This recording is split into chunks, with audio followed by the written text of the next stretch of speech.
Hello, everyone. Thank you so much for hopping on. It's another Med Talk session today. My name is Ryan Yema. I'm a fourth year radiography student, a medical writer, and also YouTuber. Today I have an amazing guest speaker today. She's a med student in the UK.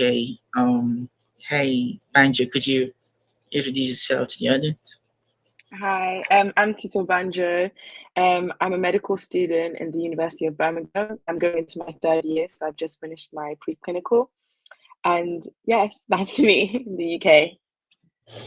Amazing. That was a very short intro, very Yeah. short. I believe that the audience now know a little bit more about you. Banjo, we have couple of questions for you to answer. You ready? Yeah. All right. So the first question for you is, can you tell us about your background and experiences as a third year med student? Talk us through. Well, my background, I'm from Nigeria. And so my parents brought me here for school. So in primary school, I moved over from Nigeria so that for academical purposes, better schools, more opportunities, my parents thought. Um, and I have always been somebody that's loved school and liked learning. So that's why I got into medicine because I wanted something that would keep me learning for the rest of my life, something that would keep me on my toes, that would have a broad range of things I would learn about. And then I would be using those problem solving skills. So when I actually did my A levels on results day, I had gotten a B in biology, and they told me that I couldn't go to medical school at that time. And at that time, I think I probably gave up. I was just like, oh, well, it's not meant to be. And so then I spent the whole summer thinking that medicine was over for me and that I wasn't going to be doing anything like that. And then in September, we got a letter saying that actually I did get an A and that my grade was changed. But by that time, medical school had basically already started, so I had to take a gap year, and I started the year after. And I spent the whole entire year kind of planning what I wanted for myself in medical school or how I wanted to go about it and what I kind of wanted at the end of things. And I think that gap year was a blessing in disguise. And so ever since I've started medical school, I've always felt well equipped. I've never really struggled as much because I was quite prepared to do it. And I've always been allowed to do quite a broad range of things. So even in medical school, I'm involved in lots of societies. So I play netball, I do the plays, I do loads of things. I feel like I have the time to do those things because I prepared myself so well for the academic side in my gap year. So yeah. Amazing. I love the fact that you said about you were prepared for med school. I think Yeah. that's a sound of warning for other people wanting to move into med school. I think you should be very prepared to move into med school, regardless of any specialty you're in under medicine. Could be radiography, could be any specialty. You gotta be very prepared for it. So thank you so much, Banjo, for talking us through about your backgrounds and experiences as a third year math student. So before we move further to the next question, do you think that your parents did the right thing, to move you from Nigeria to the UK? Was it a very good choice for you? Um, the way I see it is that I don't know what life would have been like if I didn't move, but I know my dad, and my dad is like always somebody that's wanted the best for us, and he doesn't do things without research. He doesn't do things without surety. So I know that this path that he put me on was a path that was supposed to be put on, and my dad has helped me with everything I've done, and I think I'm very grateful and blessed for the situation that I'm in. Amazing. Kudos to your parents as well. So Yeah. that brings me back to the next question for you, Banjo. So how do you balance your time between studying, tutoring, and mentoring, and coordinating the vein clinic in the UK? Talk us through. Um, a lot of people that know me always like to say that they don't understand how I have so many hours in the day. They think they have 24 hours and I act like I have 50 because I'm always doing something, and I also always feel like I'm not busy at the same time. And one thing that's helped me the most is because of the way I go about my medical studies. I don't cram, I don't do exam season, I don't do all those kind of things. I've always worked with Anki. So 2 hours of Anki in the morning, making flashcards throughout the day, answer more for 2 hours in the evening.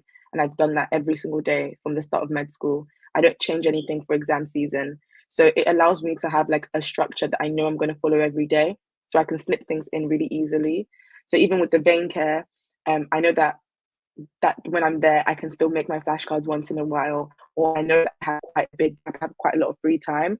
I also don't have a lot of downtime, so a lot of people like it's fine to like watch movies and stuff like that and do those kind of things, but because I'm Anki based only, Anki is very it's like so very relaxed. So if I do want to watch something, I can do Anki at the same time. I can multitask very easily with the way I revise. And I also think as well that the reason why I have so much time is because I wake up early and I use up all my time until the end of my day. And that's something that's really helped me. I plan ahead as well. So I don't have a lot of time trying to think about, oh, what should I do next? I always have things in place. I always have my Google Calendar filled up and I know what's happening when. So I'm able to juggle those things really well, especially with tuition. I would say like the hardest part about tutoring is when it gets to exam season and we have a lot of children. I have two tutors that work for me. So we have to split it between ourselves during exam season. That's usually what's most difficult, especially because I have my exam season as well. But I think that when you're prepared, like I'm prepared for my exam season, it allows me to be able to perhaps reduce some things, move things around, because I know that I've been thinking about this moment for the past 6 months. It's all about preparation. That's like my biggest advice for anyone is to always be ready and always prepare ahead of time. Mm, mm, mm, mm. That was a nice nugget you dropped right there for other med students that are juggling with a lot of extracurricular activities. Time management is the thing. It's amazing that you do all those things and still have time to study, which is the most important thing apart from your extracurricular activities you do, after Mhm. med school. Thank you so much for talking to us there about how you balance between studying, mentoring, and coordinating, you know, the vein clinic in the UK. And I believe that the audience, the med students out there will learn one or two things on how to coordinate themselves in terms of too many roles they're handling as a med student as well. So thank you so much, Banjo, for talking to us there about that. So the next question for you is, what really inspired you to co-found the BB Bank charity, and what are its main goals? Talk us there. Well, me and my friend Rebecca, we started it together. So BB is like Banjo and Becky. And I'm from a very privileged background, and so is she. And a lot of things you see in university, you never expect to see. You don't expect people to not be able to eat or not be able to put food together. Even on TikTok and stuff, people make TikToks about like the meals that they put together. And as somebody that is privileged, like I don't, I'm able to go into uni not working and have my parents support me.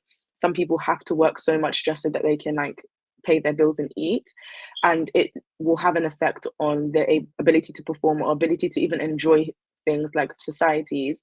So we both like sat down and we said like, oh, we should start like giving out food. um and at that time we weren't thinking of making a charity. We just said that, oh, when we buy groceries, let's double up and ask people. But then we said, let's do it on a bigger scale and let's start this charity on campus. Let's um, get people to tell us what cereals they want, what bread they want, what things that they want, and then we go and we buy it and we anonymously give it to them as well, so that they can come and pick it up for themselves from campus and they're able to have a meal. Our goals is more for this year, so we did start this quite recently and we've been planning things. But when we go into third year, we really want to pick it up and we want people to be able to depend solely on us and not be happy to think, oh my God, I need to work for groceries, because they know that there's someone on campus that will give you that food so that you can focus and you can enjoy yourself and just be young, I guess. So yeah, those are like our main goals this year. That's amazing. That's really amazing. Kudos to you and your friend. That's a very good thing to do. To set up that kind of foundation to help people. It is really amazing, and I believe that God will really strengthen you and your friend. To achieve that goal. Amen. This year. Sure. because it's really important that if you're helping people, helping people is like taking off some burdens from them, and which is what you guys are doing. Food is one of the main amenities in a human, and giving them the main amenities is really helping in the soul. Thank you so much, and I believe that you know the audience will really appreciate you for that. You and your friend as well. So the next question for you is Banjo. So, what challenges have you faced as a tutor and mentor, and how have you overcome them? Talk us through. I would say, like, personally, as a tutor and mentor, there hasn't been like personal challenges, but sometimes there's like organizational challenges in terms of like having to find that time, like I spoke about before, during exam season. And when I was overburdened, I do have people. I have Hayden, and he's one person that I tutor with that's always been really helpful. Whenever I need an extra hand, he will take on sessions. So I have people that I can rely on, that I can go to and help. I would say in my session specifically, what sometimes is hard when you mentor or tutor, especially now this summer, I'm doing UCAT workshops for students. What's most difficult is when students give up on themselves, and as a tutor or a mentor, that it's your kind of responsibility to get them to a result. I always feel that way, especially my 11 plus students as well. They're quite young and they're doing quite a big exam for their age. So when they give up on themselves, it's always quite like a difficult thing, because it's like, what do we do here? And I think that one thing I've learned when a student gives up on themselves is, one, to remind them of what they want to do, even if they're young. Like, ask them, like, wait, what school do you want to go to? Like, imagine your life in this school. So reminding them, and also building up their confidence. So if I have a student that has really been broken by their confidence, sometimes I do give them something a bit easier, so that they can remind themselves that there is stuff that I can do. I'm not at zero. There's things I know, there's things that I can do. I can pick myself back up.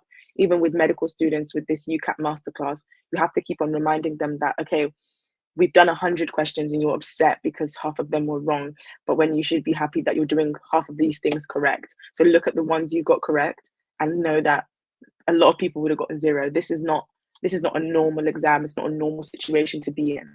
And I always want to pick up my students and make them more confident in themselves. I don't want them to doubt themselves.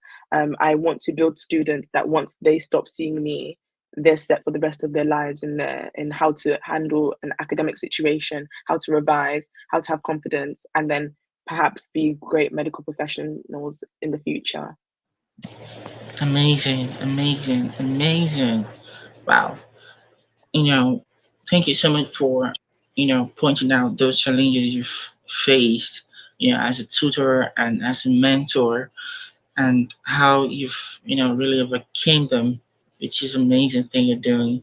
Kudos to you, Banjo. And I believe that the audience will really adore you for that. Thank you so much for talking us through about that. So we have some more questions for you to answer. So the second to the last question for you is, can you describe the work and impact of the vein clinic you coordinate? Talk us through. So Vein Care UK is under Nordic Health Group. So it's a private clinic that helps with varicose veins. So we do sclerotherapy and laser surgeries and all those kind of treatments on varicose veins. When I first started working at the Vein Care UK, it was the first ever clinic to open up in the UK, so it was very new.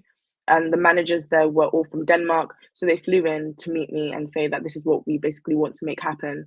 It's me, a surgeon, and a nurse, and we just have to run it by ourselves. They went back to Denmark and they left us to do it ourselves. They're very, very kind and supportive there. I really love the company.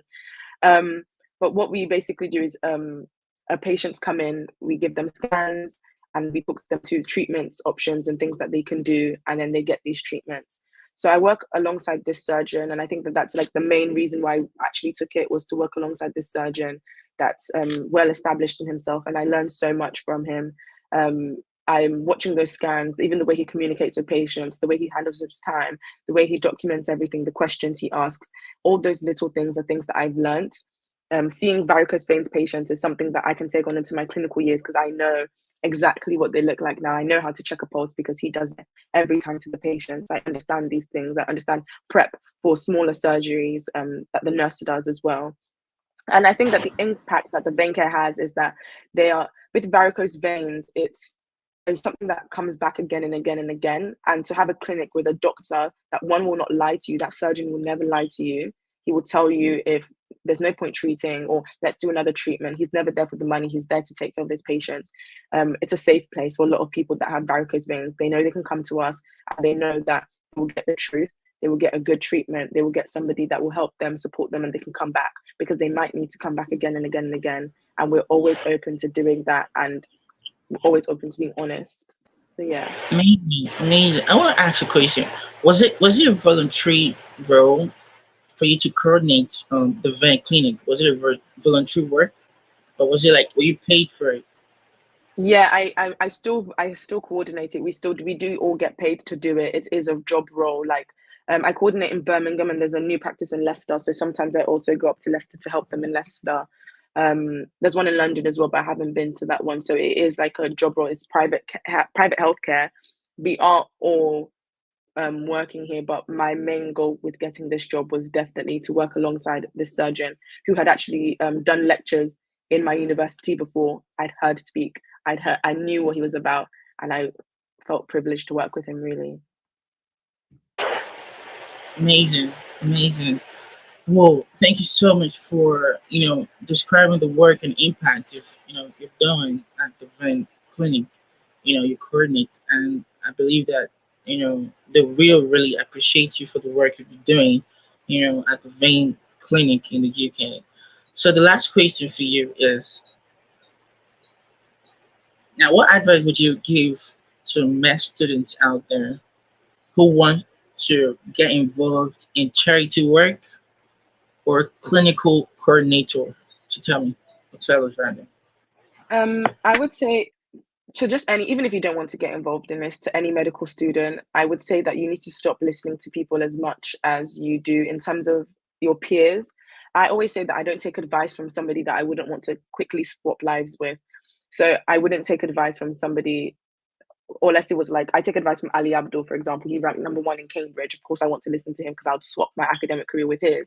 But don't just take advice from anyone. A lot of people will say stuff like, "Oh, you're supposed to have a day off," or people will say stuff like, well, everyone fails once, like, oh, it's normal, like it's not that deep. They'll say all these kind of things, or they'll say that you don't have the time with med students, or there's just all this noise, and it's never correct for you, and it was never correct for me, and that's why I struggled with in first year because people were telling me, for example, with Anki, it's not possible for me to do it every day, but I did it for 2 years and I haven't stopped yet. So just because everyone's saying something doesn't mean it's true. Take advice from people that you're willing to swap grades with and willing to swap lives with. So in terms of like what they do for those grades, are you willing to swap yourself with that? Would you do it? If it's somebody that you know works every single day reading all the time and has great grades, why are you taking advice from them when you wouldn't even do what they do? So you have to be very careful about who you take advice from. If you want to get into charity work, I would always do things that you genuinely care about, because when you're doing something you care about and that there's a gap here and you're going to work harder for it, don't just do charity and just because you want to say you do charity. Do it because you've seen something, your heart attaches to that thing. You're a healthcare professional. You're supposed to be have empathy, and you're supposed to care. So if it's something you care about, then you go forward for it. And if you want to get into things like with the roles I had coordinating, I coordinate 3 companies right now. So I am doing coordination at Nordic Health Group, but I also do it other places. I London Serenity with Lou Black, all these things. Um, it's about putting yourself out there to be available. So keep on searching for these things. Don't be idle. And it's very easy as a medical student to just think, well, I don't really need to do anything. You don't have to do anything for sure. But if you want to, you have to be active in looking for those things and being very intentional about what you're looking for. Amazing, amazing. That was a great advice to many med students out there, and I believe that to those that hear, they will definitely adhere to that amazing advice you dropped, which is an amazing nugget for med students, not only for med students, all kinds of students out there come across this video. I think this advice would help you somewhat. So we've come to the end of the session. So if you love this content, do well to subscribe, share to your network as well, share to other med students as well in your network for them to learn one or two things, and also comment if you have any other issues. If you're looking for a tutor, a mentor in the UK who's also a med student like you can reach out to Banjo. Her details to her LinkedIn or and other social media platforms will be added to the YouTube description below. So do well to as well reach out to her and connect with her on LinkedIn. Thank you everyone. Thank you so much, Banjo. God bless you. Thank you. Thank you, Amen.